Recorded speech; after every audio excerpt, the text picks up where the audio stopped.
tidak dapat menanggung rasa bersalah jika kita menanggung rasa bersalah kita. Bingung ya? Tadi pastor sampaikan gitu. Ini urusannya jadi gini, kalau saudara dan saya sederhananya masih mau menanggung rasa bersalah kita, betul akibat kesalahan atau dosa atau kesalahan atau kegagalan, betul. Ya kalau nggak mana bisa ada rasa bersalah. Tetapi kalau kita masih berpikir kita mau menanggungnya dan ya saya suka kadang-kadang lihat juga tuh nonton film Korea kan. Saudara suka nonton maksudnya saya kayaknya rasa bersalah itu justru mesti dimunculin sama orang. Misalnya ada gimana gitu ya, keluarga yang gimana, rasa bersalah itu harus dimunculin malah. Harus bener-bener harus tuh orang tuh harus tahu tuh rasa bersalah dia tuh. Udah sering dengar ya, mungkin itu juga nggak asing di dalam keluarga kita mungkin. Mesti digecek bener gitu. Nah, tuh baru kapok tuh orang tuh. Nah, kira-kira gitu. Padahal ya dibilang gini, kalau orang itu, kalau manusia, apalagi ini orang percaya ya, masih mau menanggung rasa bersalah, Yesus tidak dapat menanggungnya. Kok jadi susah Pak? Jadi gampang sebenarnya. Entah pada dia, entah rasa bersalah ini pada Yesus atau pada kita, gitu aja gampangnya. Tidak dapat pada dua-duanya. Ya, jadi sedangkan kalau ada rasa bersalah tidak bisa restorasi. Nah itu kaitannya. Jadi kalau mau ditanya rasa bersalah saudara di mana? Pada Yesus. Pada kita tidak ada hati nurani yang sempurna. Kenapa? Korbannya sempurna. Korban apa? Korban penebus salahnya sempurna. Baru dikatakan kita memiliki restorasi. Waduh, suatu rahasia tadi ya, suatu misteri yang disingkapkan oleh Tuhan.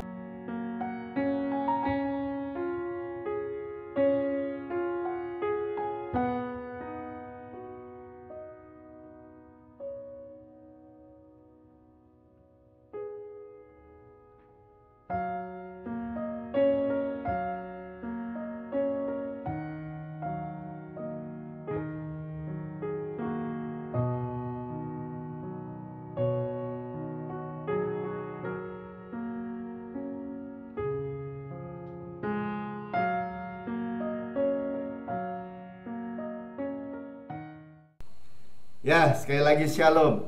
Untuk yang mendengar melalui YouTube, saudara boleh nanti like, komen atau subscribe ya, dan share kepada banyak orang. Karena hari-hari ini yang dibutuhkan oleh banyak orang, ya, yaitu kabar baik Yesus dan karyanya yang sempurna di kayu salib. Ya, nggak ada tempat yang lebih aman daripada di dalam Yesus. Nggak ada kabar yang lebih baik daripada kabar tentang Yesus dan karyanya yang sempurna di kayu salib. Amin. Luar biasa ya saudara, di tengah-tengah hari-hari ini saudara bisa mendengar restorasi ya. Pastor tadi sampaikan tentang restorasi 120%. Karena apa? Karena oleh korban penebus salah. Ya, sama-sama katakan korban penebus salah. Bahasa Inggrisnya lebih enak ya. Korban guilt offering, guilt, rasa bersalah. Ya.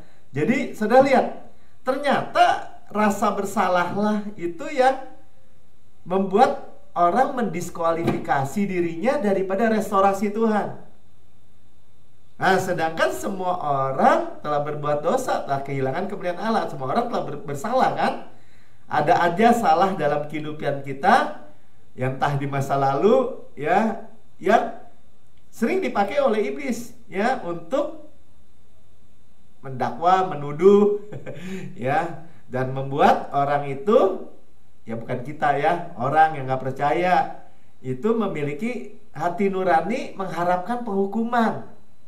Ngeri ya. Saudara kalau dengar ini, saudara, saya percaya semuanya itu akan sehat-sehat dan baik-baik saja. Luar biasa benar ini firman hari ini ya. Benar-benar saudara menerima suatu rahasia ya, rahasia bagaimana guilt atau rasa bersalah, sama-sama katakan rasa bersalah supaya jangan lupa ya. Itu ternyata ada korbannya. Nah, ya, guilt itu saya lihat tadi juga, apa sih guilt? Oh, rasa bersalah ya, atau kesalahan. Nah, semua orang punya kesalahan, mau besar mau kecil. Ya, ada orang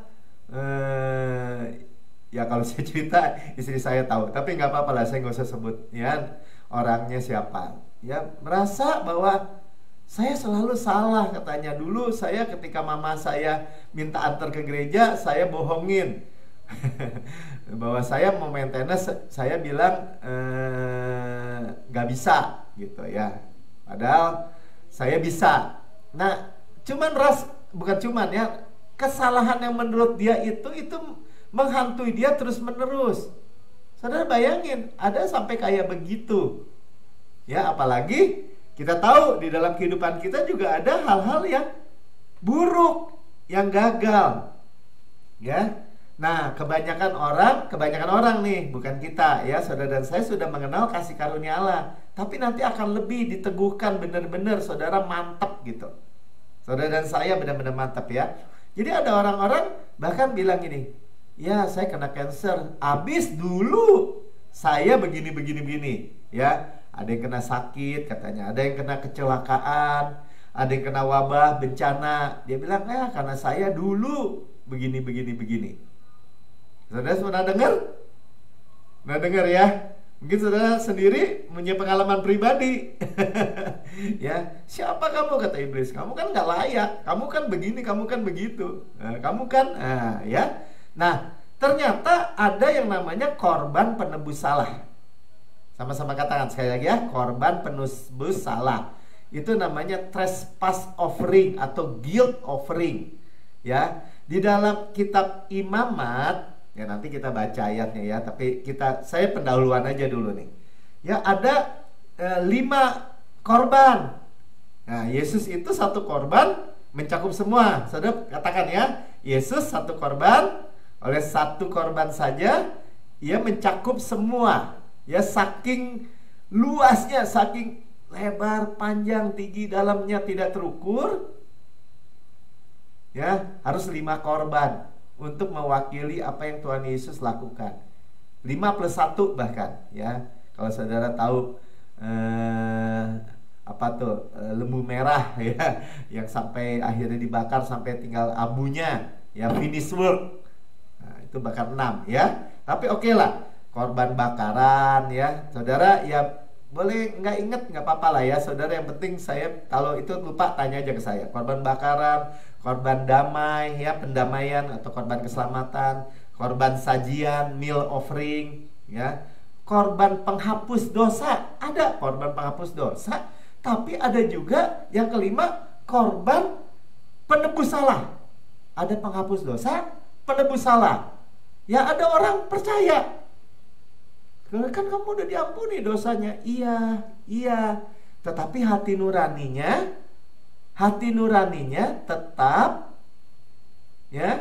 tetap menerima dakwaan, menerima tuduhan, mengharapkan penghukuman.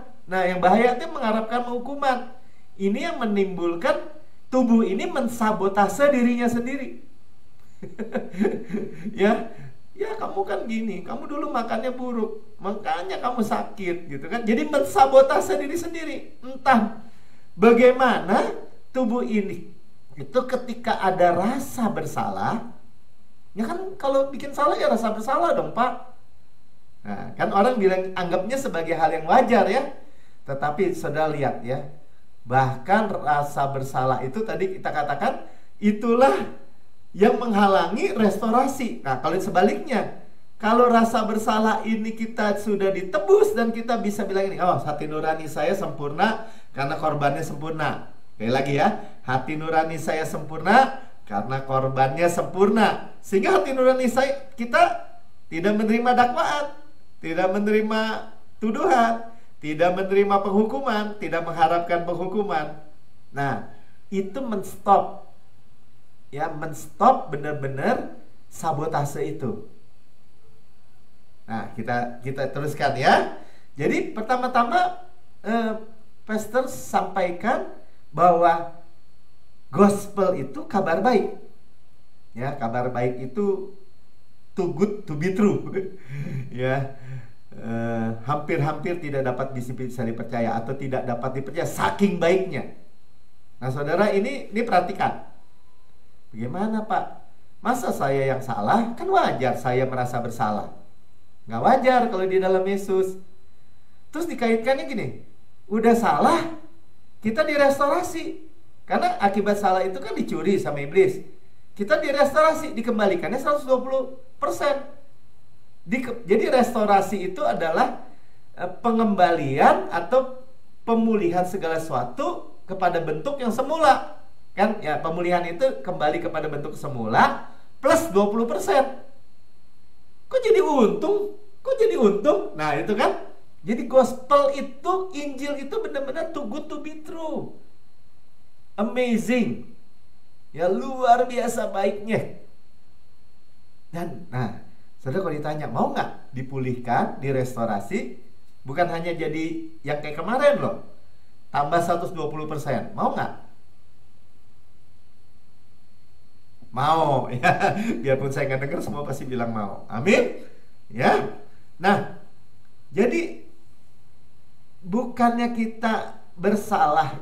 Makanya ini benar-benar pelan-pelan ya, pelan-pelan. Saudara, mungkin awal-awalnya mendengar ngerasanya kok jadi lebay ya gitu ya. Bukan lebay ini. Memang berlebih-lebih. Inilah yang menjadi tidak mudah orang-orang mendengar yang disebut kasih karunia yang radikal, atau ya sebenarnya benar juga tuh hyper grace. Nanti kita baca ayatnya ya. Kasih karunia yang hyper peresio, yang super abound, yang berlimpah-limpah, yang tidak terbatas, bahkan disebutnya tidak terbatas tuh. Super abound artinya tidak terbatas. Sama-sama katakan tidak terbatas. Tidak terbatas, ya. Jadi bukannya menerima murka atau menerima penghukuman atau menerima marah dari Tuhan, malah kok direstorasi 120%, Pak. Wah, ajaib ya. Ajaib ya, karena murka dan marah Tuhan pertama-tama itu sudah ditimpakan kepada tubuh Kristus. Amin. Ya, sepenuhnya sudah ditimpakan kepada tubuh Kristus. Ya, jadi dan dia sudah menjadi ya lima korban. Loh, korban itu kan untuk bayar salah kan? Ya, bayar salah secara umum. Tapi yang kelima itu spesial rasa bersalah. Nah, komplit mencakup 5 korban itu, Tuhan Yesus itu melakukan dengan legal standing atau dasar hukum. Dasar hukum, Pastor Pen tadi bilang term judicial, ya, term judicial, terminologi hukum, ya, yang kuat. Yang kuat, ya. Jadi kita ini memiliki legal standing. Legal standing apa tuh? Tempat berdiri atau hak yang kita miliki itu benar-benar secara hukum itu kuat. Kita udah tahu ya, beberapa waktu lalu kita terus belajar tentang bahwa Tuhan itu melakukan perjanjian itu dasarnya darah dan telah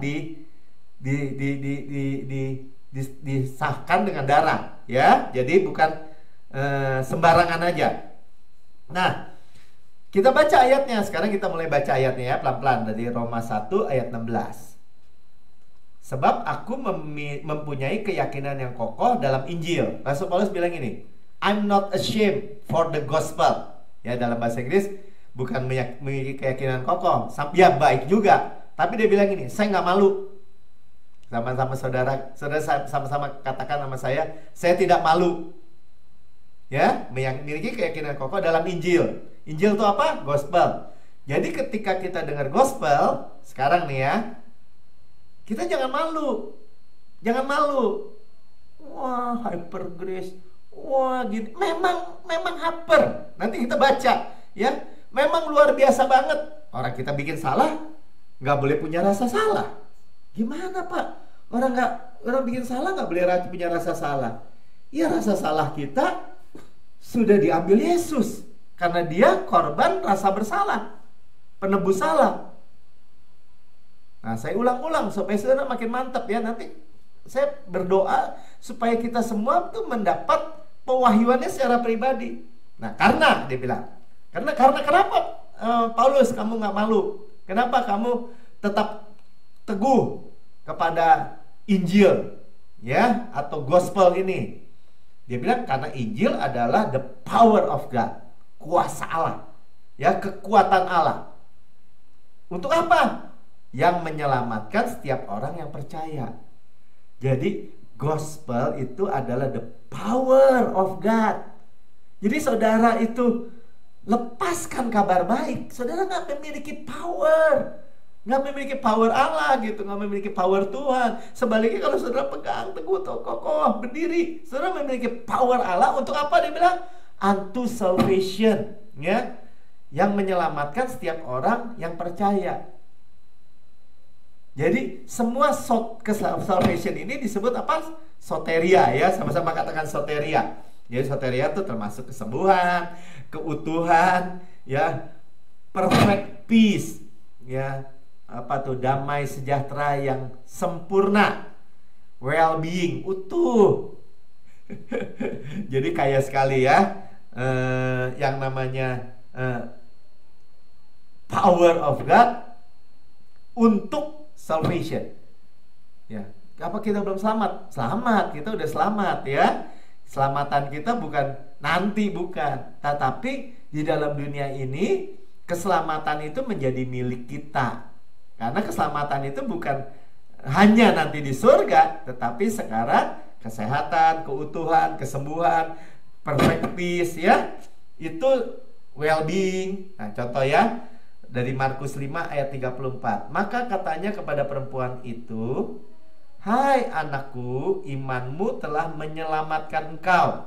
Ya, pergilah dengan selamat dan sembuhlah dari penyakitmu. Jadi imanmu telah sozo. Ya, soteria tuh kata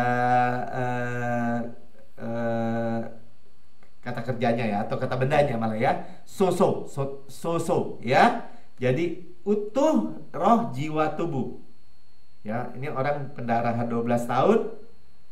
Ya, dia pegang, jadi percaya Yesus, asal pegang ujung jubahnya aku sembuh. Jadi pertama ada, dia bilang selamat, pergilah dengan selamat, soso, dan sembuh.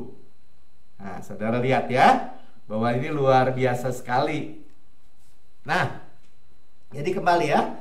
Jadi Roma 1 tadi ayat 16 itu, kuasa Tuhan itu dilepaskan untuk keselamatan kita. Dari segala apa? Dari segala yang buruk. Sama-sama katakan dari segala yang buruk. Amin. Ya. Saudara tahu ketika kita diselamatkan itu kita kan dipisahkan. Dikuduskan itu dipisahkan. Sama-sama katakan dikuduskan itu dipisahkan. Dipisahkan dari apa, Pak Melki? Ya dari dunia. Ya dari dunia, dari apa aja? Ya dari penyakit. Kita dipisahkan dari penyakit. Kita dipisahkan dari kemiskinan. Kita dipisahkan dari kegagalan. Kita dipisahkan dari kutuk. Kita dipisahkan dari neraka. Kita dipisahkan dari celaka, wabah, tragedi, bencana, kerusakan rumah tangga. Dipisahkan. Kita udah dipisahkan. Karena itu kita gak malu. Amin. Sama-sama katakan saya tidak malu akan kabar baik Injil. Saudara, penting banget ini ya, penting banget karena saudara akan masuk lebih dalam sampai menerima yang kita begini bisa melongok gitu. Hah? Kita yang salah, mestinya kita rasa bersalah. Hah? Udah gak punya rasa bersalah, udah bersyukur. Ditambahin lagi restorasinya 120%. Kok bisa gitu ya? Nah, itu saking ajaibnya tuh. Ya, jangan sampai kabar baik yang luar biasa ini hanya numpang lewat dalam kehidupan kita. Sayang, saudara, sayang. Ya, sayang sekali. Nah, jadi ketika kita bilang ini, saya mau, saya percaya. Sama-sama katakan saya mau. Saya percaya. Mau saya direstorasi 120%. Aspek apa, Pak? Segala aspek. Kalau saudara lagi berjuang bermasalah soal kesehatan, 120%. Keuangan 120%. Apa yang dicuri sama iblis harus dikembalikan 120%. Bukan dari iblis, nanti kita lihat ya. Apa nih? Kita perhatikan baik-baik sekarang. pertukarannya itu terjadi di kayu salib. Sama-sama katakan di kayu salib. Ya kan tadi salahnya salah kita. Tetapi kok yang jadi korban penghapus apa tadi? Korban penebus salah ya, guilt. Penebus salahnya kok Yesus? Kan saya yang bikin salah. Nah, itu pertukaran kan? Makanya saudara, ayat yang saudara baca kan 2 Korintus 5 ayat 21. Ia yang tidak mengenal dosa telah dibuatnya menjadi dosa karena kita. Kita udah tahu ya, Yesus tidak ada dosa, tidak berbuat dosa, tidak mengenal dosa. Ya. Tetapi telah dijadikan dosa. Dosanya siapa? Dosanya kita, dosanya saya dan saudara. Ya, pertukaran. Jadi disalib Yesus jadi dosa. Nah, ngomong-ngomong ya, Tuhan Yesus itu dengan kita itu mewakili kita sebagai kita tuh di kayu salib. Sebelumnya enggak. Tapi setelah waktu disalib menjadi kita gitu. Dosanya kita. Nah, kebenaran dia, nah itu ya, supaya di dalam dia kita dibenarkan oleh Allah. Nah, bahasa Inggrisnya coba lihat ya. So, bukan so ya, that we might become, ya, that we might be made the righteousness of God in Him. Nah, inilah kuncinya, saudara. Ayo kita yang belum hafal, hafalin. Saya percaya hampir semuanya hafal lah ya. Saya adalah kebenaran Allah dalam Kristus. Sekali lagi, saya adalah kebenaran Allah dalam Kristus. Nah, sekarang saudara dan saya terima di hati nurani saudara bahwa tidak ada lagi rasa bersalah. Sekalipun salah, Pak, sekalipun salah. Karena saya adalah kebenaran Allah di dalam Kristus. Nah, tadi kan Maya sampaikan praise report kan ya. Nah, seringkali praise report cerita-cerita, oh karena perjamuan kudus, ya. Tapi seringkali juga orang-orang yang kecanduan, rokok, pornografi, kecanduan, keterikatan, ya, judi, apapun lah keterikatan itu. Dan kemudian dia hanya berkata gini, saya adalah kebenaran Allah dalam Kristus. Saya adalah kebenaran Allah dalam Kristus. Nah, ketika saya adalah kebenaran Allah dalam Kristus, di dalam konteks Yesus adalah korban penebus salah, sekali lagi ya, korban penebus salah, guilt offering, itu rasa bersalah itu hilang, tuduhan dakwaan itu hilang. Nah, kalau kita nggak mengerti tentang pertukaran, kita ngerasanya gini, bahaya nih. Itu yang dituduh kan, dituduh orang-orang berkata, wah itu tuh hyper grace tuh ngajarin izin berbuat dosa. Nah, karena apa? Karena nggak paham ya, nggak paham pertukaran ini dan tidak paham bahwa justru di bawah kasih karunia yang radikal lah adalah harapan atau antidot daripada dosa, ya, lepas dari siklus kekalahan, siklus dosa. Nah, jadi kita deklarasikan. Nanti kita baca ya kenapa kita deklarasikan di bagian akhir. Tapi nggak apa-apa ya. Jadi kita jangan mau sebaliknya mendiskualifikasi diri. Ya tapi kan Pak, iya nggak usah pakai tapi. Sebab kita memiliki korban penebus salah. Nah nanti kita terusin ya. Kita pegang dulu. Nah jadi kita masuk gini. Itu kan kebenarannya berarti gimana Pak? Kebenarannya hadiah. Inilah karakteristik daripada Injil atau Gospel, ya, adalah kebenaran hadiah. Nah, untuk mengerti karakteristik, susah ya bahasanya, karakteristik itu apa ya? Sifat lah daripada Injil itu, kabar baik itu, kebenaran itu hadiah. Nah, ini diperkenalkan oleh Rasul Paulus kan? Kita tahu ya, Rasul Paulus ada rasul kasih karunia. Ya, penulis 2/3 surat-surat di dalam perjanjian baru. Dan dia mengerti sekali memiliki kabar Injil ini, makanya disebutnya my gospel. Ya nanti kita baca ya di mana my gospelnya, di Roma 16 ayat 25 ya. Atau saya baca dulu supaya saudara saya menjelaskannya, saudara benar-benar paham. Ya, Roma 16 ayat 25 mana Mik? bagi Dia yang berkuasa menguatkan kamu menurut Injil yang kumasyurkan. Nah, Injil yang kumasyurkan itu bahasa Indonesia dilemahkan ya, Injil yang kumasyurkan. Di dalam King James dikatakan my gospel. Tuh, my gospel. Injilku. Kenapa Rasul Paulus berani katakan Injilku? Karena dia mendengar dari Tuhan yang dalam tubuh kebangkitan. Itu aja. Murid-murid atau rasul yang salah yang lain kan kebanyakan mendengar Yesus sebelum salib. Ya, dalam tubuh 100% manusia. Ya. Paulus mendengar Injil Kristus Yesus dalam tubuh kemuliaan. Dia memperoleh kabar, ya, mendengar sendiri gospel yang utuh, yang total dari Yesus Kristus atau Kristus Yesus yang telah bangkit. Pak, apa hubungannya Pak sama yang tadi kita sedang bicarakan? Hubungannya begini, saudara. Ya, perhatikan baik-baik. Mana mic?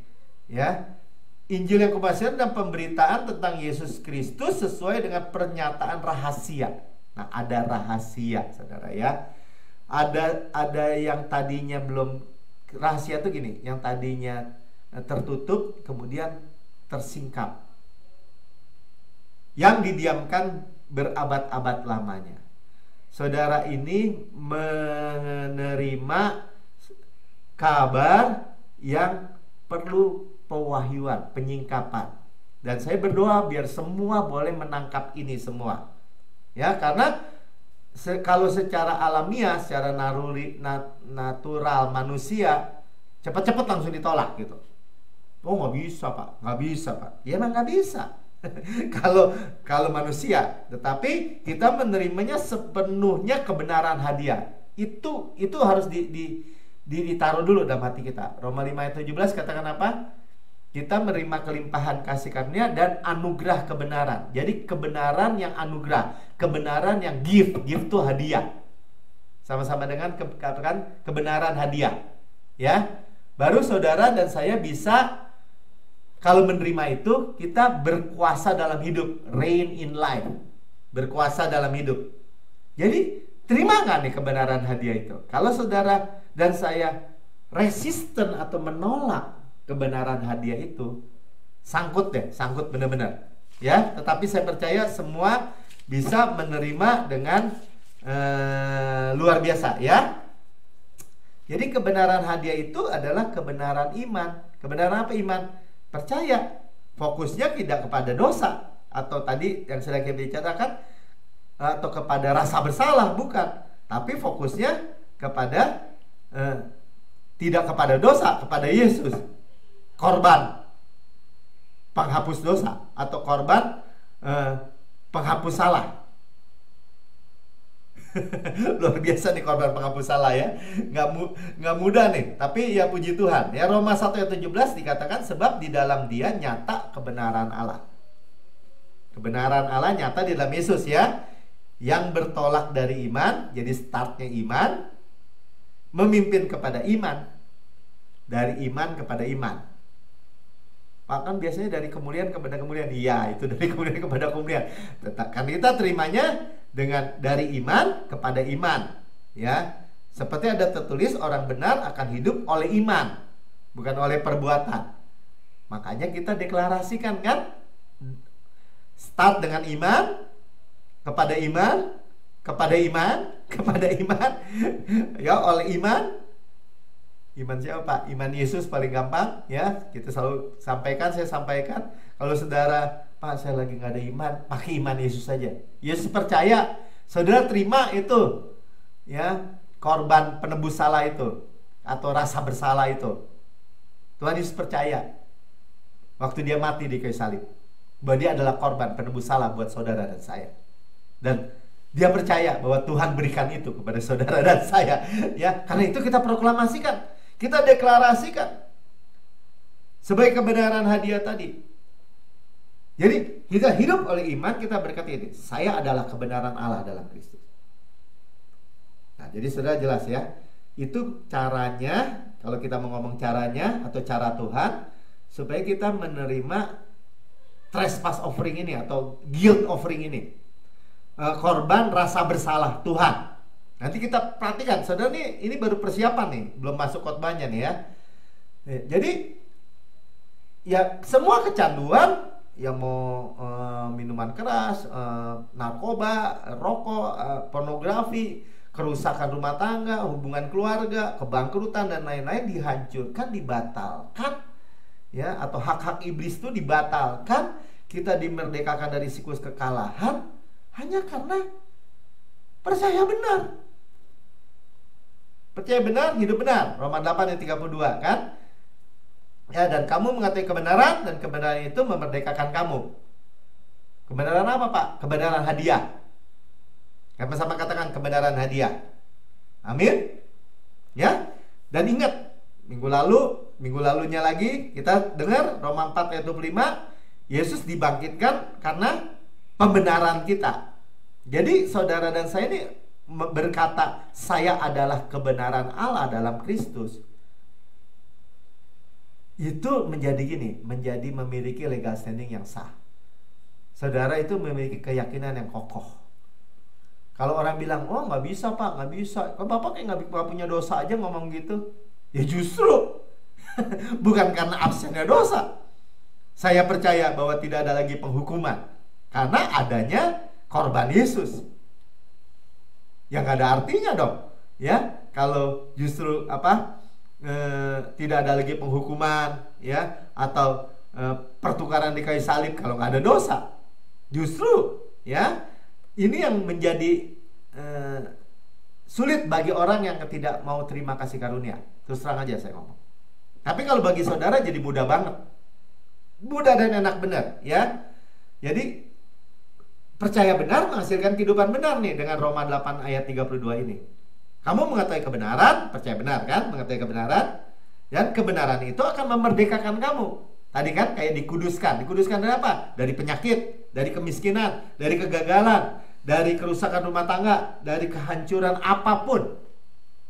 Haknya iblis sudah benar-benar dihancurkan. Amin. Makanya dibilang kita dimerdekakan. Bukan merdeka buat dosa, enggak. Itu namanya terikat. Kalau masih kecanduan, wah, apa-apa Pak, saya kecanduan narkoba, kan Tuhan udah bayar. Itu mah terikat. Dan hidupnya ya penuh kepalsuan lah ngomongan itu ya. Tapi tetap ada harapan buat orang itu sebenarnya, ya. Ya, jadi sebaliknya kalau kita tidak bisa mendeklarasikan hal ini, itu sama juga menolak bahwa Kristus telah bangkit. Kan tadi Yesus bangkit oleh pembenaran kita. Tadi kita baca ya, oleh justifikasi kita. Kita dibenarkan tadi. Jadi ketika kita bilang, wah saya nggak berani ngomong gitu, itu sama aja menolak bahwa Yesus bangkit. Enak nih, sebenarnya kita nih didorong untuk mencapai target Tuhan. Benar-benar Tuhan itu benar-benar mendorong kita dengan menyampaikan firman yang luar biasa ini, supaya kita benar-benar reign in life. Memang itu yang Tuhan suka, emang itu yang Tuhan mau. Jadi jangan pikir tebaliknya, bahwa Tuhan mah nggak mau, segan-segan ngasih saya. Hah? Jangan, ya. Nah, kita itu benar-benar ditaruh di dalam, ya, dibenarkan oleh ketaatan Kristus. Kita ini benar-benar spesies baru. Kita ini benar-benar ciptaan baru. Ini diulang-ulang ya. Tadi kita udah Roma 4 ayat 25 udahlah lewat dulu ya, bahwa kita Yesus itu dibangkitkan oleh pembenaran kita. Kita udah dengar 2 minggu lalu. Ya, 2 Korintus 5 ayat 17, jadi siapa yang ada di dalam Kristus, ia adalah ciptaan baru. Yang lama sudah berlalu, sesungguhnya baru sudah datang. Jadi kita udah spesies baru. Sama-sama katakan ciptaan baru. Ya, gereja ciptaan baru kita ya. New Creation Church. Ya, jadi kita dibenarkan oleh ketaatan Kristus. Saya mau bacakan dulu ya, Roma 5 ayat 19. Jadi sama seperti ketidaktaatan satu orang, semua orang telah menjadi orang berdosa, demikian pula oleh ketaatan satu orang, semua orang menjadi orang benar. Jadi ketika saudara, ini dengan ayat-ayat ini saudara cuma begini, saudara dibuat mantep bahwa ketika saudara berkata saya adalah kebenaran Allah dalam Kristus, saudara tuh nggak goyang sedikit pun. Saudara dan saya tuh bener-bener nggak goyah sedikit pun, bener, yakin. Karena keyakinan kita kepada darah Yesus. Amin. Ya, jadi karena keyakinan kita kepada ketaatan Kristus, bukan ketaatan kita. Paham? Amin. Ya, inilah sebenarnya warfare kita. Peperangan rohani kita tuh berdiri teguh. Tadi kan saya teguh berdiri. Ya, saya tidak malu. Saya teguh berdiri akan Injil. Seperti Rasul Paulus bilang. Makanya dikatakan dalam 2 Korintus 10 ayat 5 bagian B, saya mulai ya. Kami menawan segala pikiran dan menaklukkannya kepada Kristus. Kami menawan segala pikiran, menaklukkannya kepada ketaatan Kristus. Benar bahasa Inggrisnya.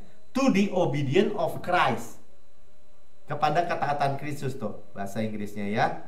Sudah baca di tayangan ya. Dan 6, kami siap sedia juga untuk menghukum setiap kedurhakaan bila ketaatan kamu telah menjadi sempurna. Ya, ketaatan Kristus. Yang sempurna itu ketaatan Kristus. Ini peperangan rohani kita tadi pastor ingatin ya, berdiri teguh aja ya. Jadi ketaatannya lah yang diperhitungkan kepada kita.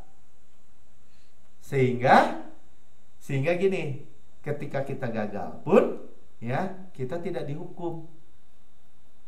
Nah, Roma 8 ayat 1, demikian sekarang tidak ada penghukuman bagi mereka yang ada di dalam Kristus. Dalam NASB tadi dibacanya dibilang no condemnation at all. Ya, tapi bahasa Indonesia juga sama ya. Tidak ada penghukuman. Tidak ada itu sama sekali tidak ada. Udi katanya. Udi itu tutup pintu, tidak ada lagi. At all, sama sekali, bulat. Sudah dengar? Dalam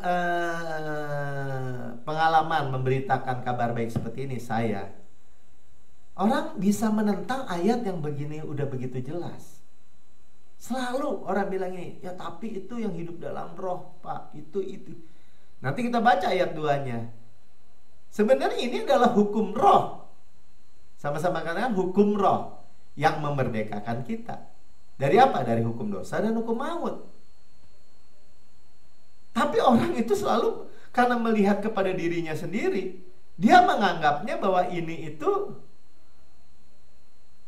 udah di awang-awang malahan, bukan hal yang literal, yang nyata. Saudara, apalagi kalau dibilang kamu kudus dulu baru bisa menerima tidak dihukum. Ya kalau gitu buat apa? Buat apa? Ya saya nggak punya salah kok, saya nggak perlu dihukum. Tetapi kalau saya punya kesalahan dan saya tidak dihukum, baru berarti dong. Itulah hukum roh. Nah, dibilang gini makanya ayat 2-nya. Roh yang memberi hidup ya, bahasa Inggrisnya tuh ini adalah the law of the spirit. Inilah hukum roh yang memerdekakan kamu dalam Kristus dari hukum dosa dan hukum maut. Jadi jelas sebenarnya dengan ini aja ya kita mengerti bahwa inilah yang memerdekakan kita dari hukum dosa. Apa Pak Melki hukum dosa? Ya akibat dosa muncul penyakit, wabah, bencana, kecelakaan, kerusakan rumah tangga. Adam aja anaknya saling bunuh-membunuh. Ya, kerusakan, kehancuran anak-anak. Ya, zaman Nuh semua anak-anak manusia kecuali hanya keluarga Nuh semuanya hancur semua, jadi mutan. Nah, bayangin, kita dimerdekakan ya karena hukum roh ini. Apa itu Pak Melki? Tidak ada lagi penghukuman. Dan hukum maut, kenapa disebutnya hukum maut? Yang udah karena hukum dosa, ya karena dosa masuk. Tadi pastor juga sampaikan ya, Adam dan Hawa itu sebenarnya dosa yang pertama apa? Rasa bersalah. Ketika dia makan dia punya rasa bersalah, ngumpet dari Tuhan. Itu dosa pertama. Nah, akibat rasa bersalah ini masuk hukum dosa, hati nurani yang jahat. nerima dakwaan, nerima tuntutan, nerima penghukuman, mengharapkan penghukuman, maut, jadi penyakit. Rasa bersalah atau penghukuman, jadi takut, ngumpet terhadap Tuhan, sembunyi, takut. Akibat takut, stres. Akibat stres, di atasnya ya segala macam. Nah, jadi benar-benar tidak ada lagi penghukuman itu, benar-benar harus tutup pintu, harus absolut mutlak. Tadi ya, makanya dikatakan at all itu tutup pintu, ya. Udi, nggak tahu lah saya bacanya ya. Jadi kita menerima hukum roh yang menghidupkan. Ya, jadi inilah yang melepas kita dari semua kecanduan. Justru pengalaman daripada membagikan press report atau laporan kesaksian di seluruh dunia, justru lah orang-orang yang dilepaskan dari kecanduan itu, dari kerusakan itu, akibat dia mendeklarasikan saya adalah kebenaran Allah dalam Kristus. Kenapa, Pak? Ya karena ini identitas baru kita. Galatia 2 ayat 19 bagian B, aku telah disalibkan dengan Kristus. Tuh ya. Jadi ketika disalib, Kristus dan kita itu satu. Tapi dosanya dosa kita, kebenarannya jadi milik kita. Kalau orang tanya, nggak bisa Pak Melki, harus pikul salib. Orang pikul salib itu condemnation terus itu, penghukuman terus. Padahal tadi udah bilang, aku telah disalib sama Kristus. Saudara harus jawabnya gini, salib yang mana lagi ya? Ya tapi, nah biasanya orang gitu kan. Kasih lagi ayatnya, Roma 6 ayat 6 bagian A. Karena kita tahu bahwa manusia lama kita telah turut disalibkan. Sudah belum? Sudah belum? Ya, supaya tubuh dosa kita hilang kuasanya tuh. Bahkan tubuh dosa kita hilang kuasanya, dosa nggak berkuasa lagi. Nah baru deh masuk nih ya. Belum lagi, masih dikit lagi. Roma 6 ayat 10 sampai 11. Ya inilah yang kita pandang. Ya sebab kematiannya adalah kematian terhadap dosa. Udah belum? Udah. Berarti masih ada nggak dosa yang bisa menuntut kita? Satu kali untuk selama-lamanya. Harus tegas jawabnya, tidak ada. Tapi kan yang belum dibuat, tapi kan yang masa depan. Dosa kita masa depan semua dibanding 2000 tahun yang lalu. Ya, makanya dikatakan satu kali untuk selama-lamanya, dan kehidupannya adalah kehidupan bagi Allah. Demikian hendaknya kamu memandangnya. Jadi tadi dikatakan kita harus recon yourself, atau memperhitungkan, memandang diri kita itu seperti Tuhan memandang kita. Gimana Pak? Bahwa Tuhan itu sudah mati buat kita, kita sudah mati bersama Kristus, kita sudah turut disalibkan bersama Kristus. Ya, bahwa kamu telah mati bagi dosa. Jadi dosa itu benar-benar nggak ada lagi bisa membuat kita memiliki rasa bersalah. Wah Bapak, nah gitu kan. Jadi orang tuh selalu lompat pikir bahwa inilah nih yang bikin izin berbuat dosa. Aduh, salah total deh. Makanya balik lagi dengar dari awal, ya. Tetapi kami hidup bagi Allah dalam Kristus. Ini janji, inilah janjinya. Sama seperti kita jadi bisa hidup bagi Allah. Ya, Allah itu memperoleh gainer itu apa ya? Memperoleh keuntungan paling besar ya Allah sendiri. Ya, dari kematian Yesus itu. Tapi kita, nah ini ya. Jadi masuk khotbahnya begini, Yesus tidak dapat menanggung rasa bersalah jika kita menanggung rasa bersalah kita. Bingung ya? Tadi pastor sampaikan gitu. Ini urusannya jadi gini, kalau saudara dan saya sederhananya masih mau menanggung rasa bersalah kita, betul, akibat kesalahan atau dosa atau kesalahan atau kegagalan, betul. Ya kalau nggak, mana bisa ada rasa bersalah. Tetapi kalau kita masih berpikir kita mau menanggungnya, dan ya saya suka kadang-kadang lihat juga tuh nonton film Korea kan. Saudara suka nonton maksudnya saya bilang, kayaknya rasa bersalah itu justru mesti dimunculin sama orang. Misalnya ada gimana gitu ya, keluarga yang gimana, rasa bersalah itu harus dimunculin malah. Harus benar-benar harus tuh orang tuh harus tahu tuh rasa bersalah dia tuh. Udah sering dengar ya? Mungkin itu juga nggak asing di dalam keluarga kita mungkin. Mesti digetek bener gitu. Nah, tuh baru kapok tuh orang tuh. Nah, kira-kira gitu. Padahal ya dibilang gini, kalau orang itu, kalau manusia, apalagi ini orang percaya ya, masih mau menanggung rasa bersalah, Yesus tidak dapat menanggungnya. Kok jadi susah Pak? Jadi gampang sebenarnya. Entah pada dia, entah rasa bersalah ini pada Yesus atau pada kita, gitu aja gampangnya. Tidak dapat pada dua-duanya. Ya. Jadi sedangkan kalau ada rasa bersalah, tidak bisa restorasi. Nah, itu kaitannya. Jadi kalau mau ditanya, rasa bersalah saudara di mana? Pada Yesus. Pada kita tidak ada hati nurani yang sempurna. Kenapa? Korbannya sempurna. Korban apa? Korban penebus salahnya sempurna. Baru dikatakan kita memiliki restorasi. Waduh, suatu rahasia tadi ya. Suatu misteri yang disingkapkan oleh Tuhan. Nah, sekarang kita lagi mau lihat nih tentang hilang-hilang terus direstorasi. Nah, restorasi. Imamat 6 ayat 4. Apabila dengan demikian ia berbuat dosa dan bersalah, maka ia harus memulangkan, nah ini barang yang dicuri ya, yang telah dirampasnya atau yang telah diperasnya atau yang telah dipercayakan kepadanya, atau barang hilang yang ditemuinya itu, atau segala sesuatu yang dimungkirinya dengan bersumpah dusta. Haruslah ia membayar. Jadi kalau ada orang kira-kira nipu, ngambil ya, berdasarkan hukum Taurat, haruslah membayar gantinya sepenuhnya dan menambah 1/5. Nah, inilah muncul 120%.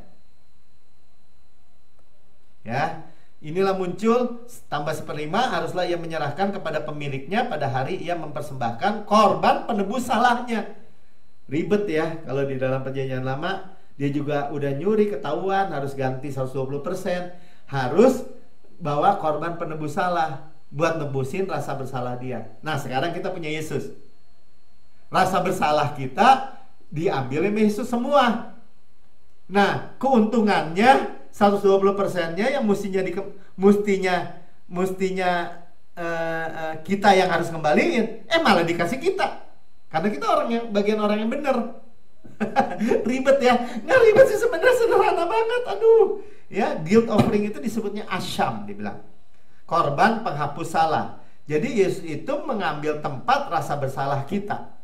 Bukti ya. Sekarang kita masuk bukti nih. Mazmur 69 ayat 5. Orang-orang yang membenci aku tanpa alasan lebih banyak daripada rambut di kepalaku. Tuh lihat ya. Jadi Tuhan itu menerima disalah-salahin, padahal dia nggak bikin apa. Orang benci dia katanya. Terlalu besar jumlah orang-orang yang hendak membinasakan aku. Di kayu salib dibenci banget. Yang memusuhi aku tanpa sebab. Nah itu, memusuhi aku tanpa sebab. Aku dipaksa untuk mengembalikan apa yang tidak kurampas. Jadi posisi Yesus sebagai korban penebus salah itu yang ditulis oleh pemazmur ini. Nah, wow, luar biasa ya. Jadi rasa bersalah ini tidak bisa berada di dalam bersamaan di dalam dua pihak ini. Entah Tuhan Yesus, entah kita. Nah, dia sebagai korban penghapus salah, dia harus membayar kepada kita, padahal kita yang salah. Pak, jadi kebalik-balik Pak. Itulah susahnya, amazingnya kasih karunia itu sebenarnya. Susah diterima sama daging, tapi oleh roh, hukum roh. Itulah hukum roh. Jadi dia disalibkan, kesalahannya pada dia, restorasinya pada kita. Sama-sama katakan, kesalahan kitanya pada dia, restorasinya yang 120% itu buat kita. Amin. Nah, bagi saudara gampangnya gitu, amin, terima. Luar biasa ya. Jadi jangan takut. Jadi kalau saudara menakut, ya tadi dibagikannya Wahyu 21 ayat 8 katanya penakut kloter pertama masuk neraka. Oke, itu bukan urusan kita. Ya, jadi jangan mau terima rasa bersalah. Ingat aja, hati nurani. Saya selalu katakan ya, saya ulang-ulang terus, hati nurani saya sempurna atau murni karena korbannya sempurna. Kita tidak mau penghukuman, tuduhan, dakwaan. Itu adalah sikap mendiskualifikasi diri. Kita kalau mau terima restorasi 120%, kita deklarasikan, saya adalah kebenaran Allah dalam Kristus. Mana Pak restorasi 120%? Baca lagi Keluaran 22 ayat 1. Apabila seorang mencuri seekor lembu atau seekor domba dan membantainya atau menjualnya, maka ia harus membayar gantinya, yakni 5 ekor lembu ganti 1, 4 ekor domba ganti 1. Katanya tadi bercandanya gitu ya, istriku, lembu kita udah tua, biar aja dicuri orang, nanti dia harus ganti 5 kali. Saudara, sampai begitu pemikirannya ya.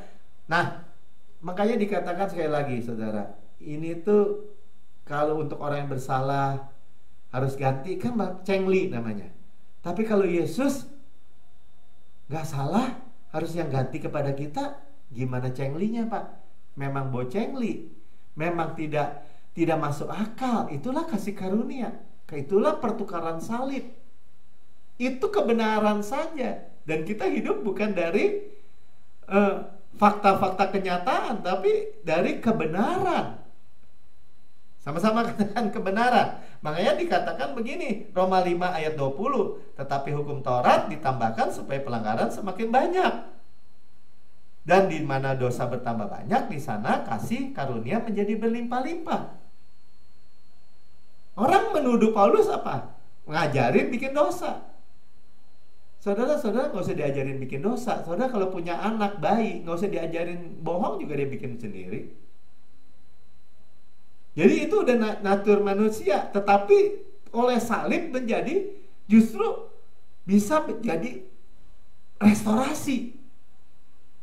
Ya mungkin itulah kita bisa memahami ya, bagaimana orang misalnya dia kecanduan puluhan tahun dengan kecanduan narkoba, dan ketika dia mengenal Injil kasih karunia dan mulai mengatakan kepada diri sendiri, tidak menerima lagi rasa bersalah, tapi korban penebus salah, dan dia mengatakan saya adalah kebenaran Allah dalam Kristus, dia adalah kebenaran Allah dalam Kristus, sekalipun dia masih dalam satu waktu masih narkoba, tetapi ketika dia merasa narkoba itu tidak enak lagi dan dia tidak bisa, dia merasa dimerdekakan, dia berkata gini, terima kasih Tuhan Yesus, terima kasih Bapak, thank you, saya bersyukur, saya bebas. Hidupnya itu gain malahan, ya, menerima keuntungan 120%.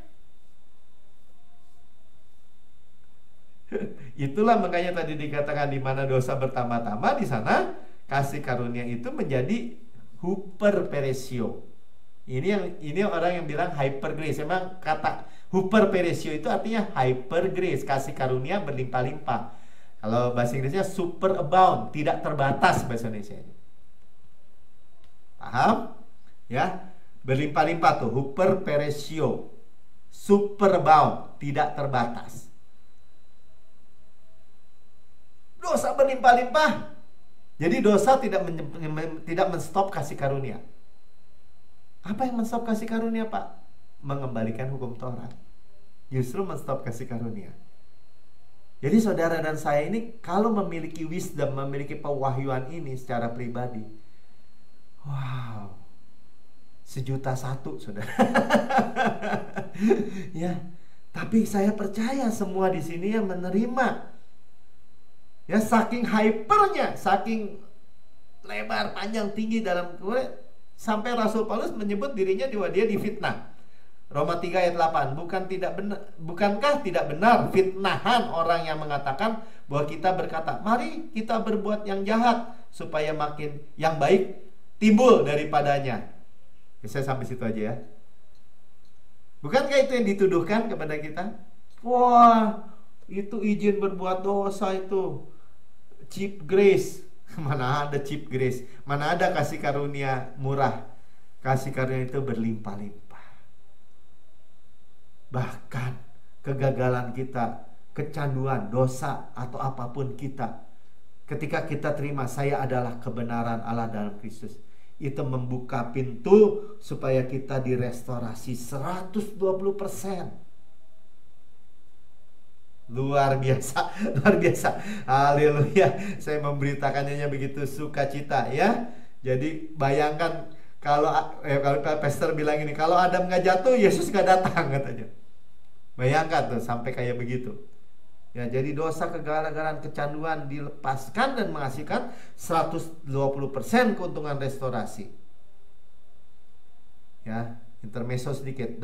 Semua dokter psikiater katakan gini. Apa sih akarnya daripada kecanduan yang buruk itu apa? Rasa bersalah. Pastor Vince bilang gini, saya udah ketemu lebih dari 1 ahli psikiater. Apa akarnya orang itu kecanduan? Kecanduan apapun. Bisa kecanduan minuman keras, kecanduan rokok, kecanduan zina, ada segala macam. Pornografi atau apapun, dia sebut akarnya ada rasa bersalah. Jadi rasa bersalah juga mensabotase sistem kekebalan tubuh kita. Ya, dan mengundang tadi kan mengharapkan penghukuman. Jadi seolah-olah nih dalam tanda petik nih tubuh ini begitu pinternya. Kalau kita itu menerima yang namanya rasa bersalah ini, penghukuman ini, dia langsung sabotase dirinya. Nah, sebaliknya kita yang sudah begini, udahlah, kita berani percaya, berdiri teguh. Mau dituduh apa kayak, kita bilang saya adalah kebenaran Allah dalam Kristus. Saya adalah kebenaran Allah dalam Kristus. Saya sama-sama katakan, saya adalah kebenaran Allah dalam Kristus. Ya, tubuh saudara dan saya sehat. Roh jiwa tubuh kita sehat. Dan luar biasanya dosa, siklus dosa itu putus, tidak bisa sangkut lagi. Dan Tuhan Yesus menerima ucapan syukur, glory, pujian, penyembahan. Ya, kita bagian kita 120 kesehatan, kemakmuran, keharmonisan keluarga, pujian syukur, sembah. Ya, kemuliaan buat Tuhan. Ya, sampai tadi juga diingatkan ya, ini bagian terakhir aja, benar-benar terakhir nih. Ya, ilustrasinya gini. Saudara sudah mendengar berita yang tidak ditutup-tutupin, rahasia yang benar-benar dibongkar di dalam kehidupan saudara. Ya, Tuhan Yesus itu sebenarnya orang Kristen sudah dibayar lunas. Kalau orang itu hutang, misalnya saya hutang 1 miliar dan saya tidak bisa bayar, dan saya itu takut ya karena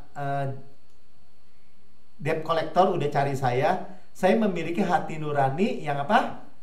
Hati nurani yang penuh salah kan? Hati nurani yang jahat itu, hati nurani yang takut ya, karena ada hutang, nggak bisa bayar. Nah, ketika ada seorang teman saya, misalnya Ko Ajung membayarkan hutang saya 100 miliar, tapi dia beritanya nggak jelas kepada saya, hati nurani saya masih punya hutang nggak? Masih, padahal udah dibayar lunas. Tetapi kalau beritanya jelas, hati nurani saya, oh udah dibayar 100 miliar. Bang, kamu mah kaya gara-gara saya. Saya kan cuma utang 1 M. Itu kamu dibayar sama teman saya Ko Ajung 100 miliar tuh. Kamu kaya ya, traktir. Saya berani melihat matanya. Mata dengan mata saya berani lihat. Itulah makanya saudara menerima pembayaran yang super, yang lebih-lebih. Ya, dan siklus dosa kita justru kecanduan, siklus dosa apapun, kekalahan itu justru terputuskan. Ya, restorasi bagi kita di setiap area atau di setiap area hidup kita yang telah dirampok oleh iblis.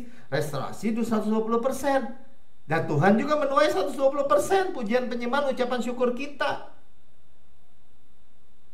Balik. Terus gimana dong Pak?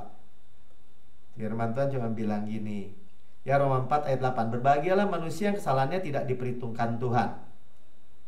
Ya, tidak diperhitungkan Tuhan.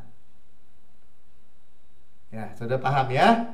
Karena kita diperhitungkan. 2 Korintus 4 ayat 13. Namun karena kami memiliki roh iman, tadi kan hukum roh yang menghidupkan, roh iman yang sama seperti ada tertulis, aku percaya sebab itu aku berkata-kata. Maka kami juga percaya sebab itu kami juga berkata-kata. Itulah deklarasi kita. Saya adalah kebenaran Allah di dalam Kristus. Dan terima restorasi 120%, atau tadi malahan lebih tuh, kalau 120%. Kalau lembu, kalau kambing, dia bilang 5 kali, 4 kali. Berlipat-lipat kali ganda. Itulah yang Tuhan kerjakan sebagai guilt offering, atau persembahan atau korban penebus salah. Tuhan Yesus memberkati saudara.